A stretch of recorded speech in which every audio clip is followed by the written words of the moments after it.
Over the past several days, Bagrada bug populations have exploded throughout the desert. We first started to observe light to moderate populations in early September on broccoli destined for research trials here at the Yuma Ag Center. Because we wanted to conduct Bagrada efficacy trials, we did not chemigate our first 2-acre block that we planted on August 29th, wet date of August 29th. Within a week, we had lost about 75% of the stand to Bagrada and flea beetle.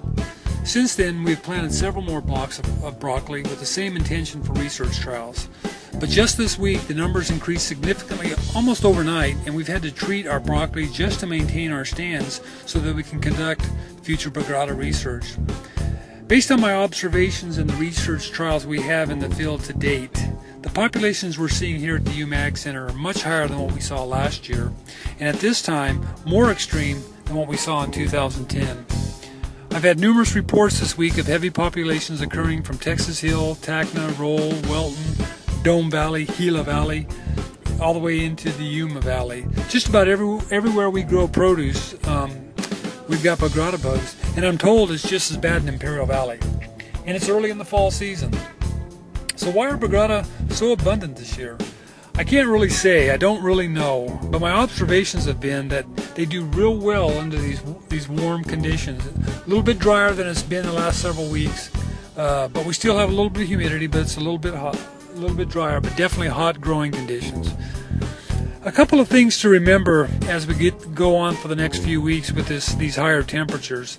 Newly emerging stands of broccoli and cauliflower and some of the direct-seeded crops are very susceptible to Bagrada feeding, particularly with the numbers that we're presently seeing.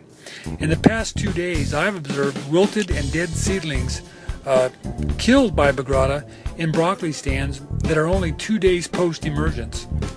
Many of the other seedlings had feeding signs on the cotyledons, so they were quite abundant, a lot of damage going on.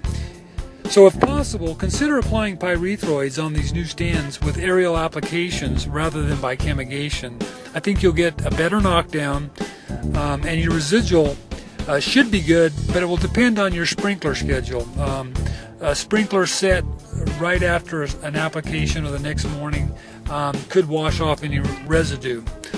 Also, these Bagrada appear to be most active in the middle of the day, where they can be quite mobile. We see them walking and flying quite readily. But I've also been able to find them in the early mornings, for instance at 7 a.m., by carefully inspecting under the cotyledons, particularly if that cotyledon appears to be fed on or wilting a little bit. Remember, the adult itself is actually smaller than a 5 or 6 day old cotyledon. So look carefully underneath those cotyledons with your knife.